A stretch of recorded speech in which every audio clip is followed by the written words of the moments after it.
বন্ধুরা, কেমন আছো সবাই?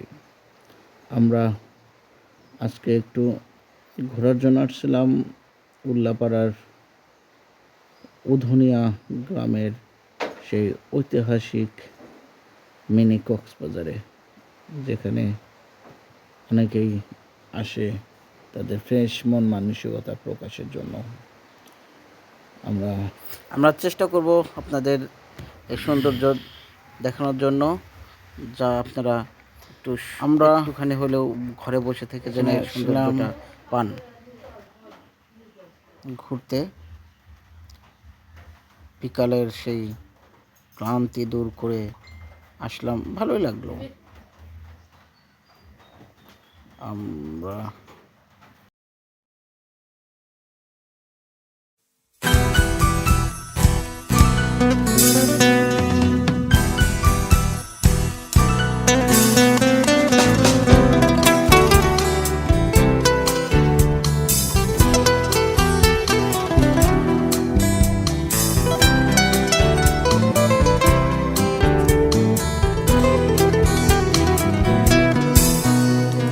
তোমারও চোখের আঙিনা এখনো কি তেমনি করে জোছনা ছড়ায় আলো, এখনো কি তারার পানে চেয়ে থাকো আনমনে।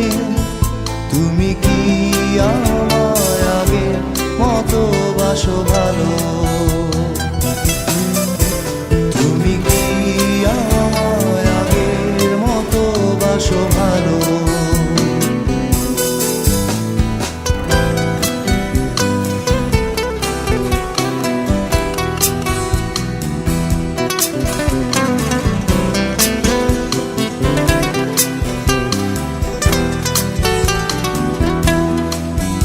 এখনো কি আকাশে মেঘ দেখে জানালা খুলে তেমনি থাকো বসে? এখনো কি প্রথম প্রেমের মতো পরশ বোলায় বৃষ্টি ধারায় এসে তোমার দীঘল চুলে এখনো কি ছবি আঁকে মেঘের যত কালো? তুমি কি আমায় আগের মতো বাসো ভালো? তুমি কি আমায় আগের মতো বাসো ভালো?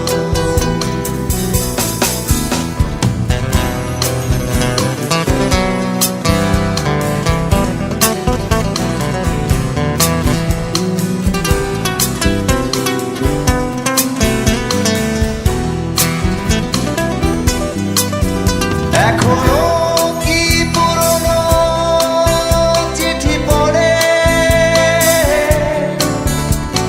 নয়ন ভেজা নীরব অভিমানে? এখনো কি বিকেলে রোদ এসে গল্প বলে তোমার কানে কানে? সন্ধ্যা নেমে এলে এখনো কি তেমনি করে সাঁঝে প্রদীপ জ্বালো? তুমি কি আমায় আগের মতো বাসো ভালো? তুমি কি আমায় আগের মতো বাসো ভালো? তোমারও চোখের আঙিনা এখনো কি তেমনি করে জোছনা ছড়ায় আলো, এখনো কি তারার পানে চেয়ে থাকো আনমনে? তুমি কি আমায় আগের মতো বাসো ভালো? তুমি কি আমায় আগের মতো বাসো ভালো?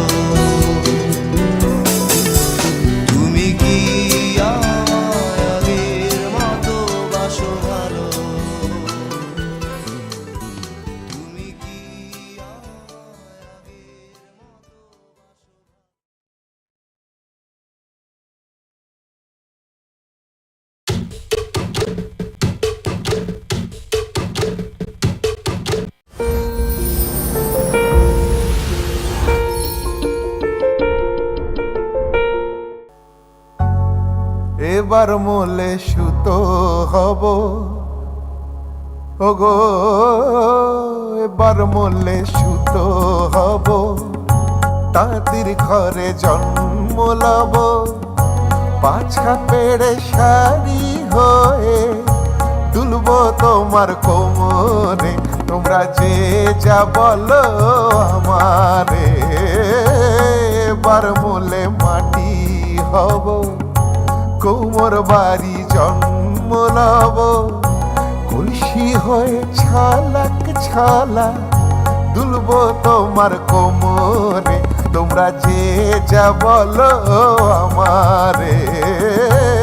এবার মোলে সুতো হব।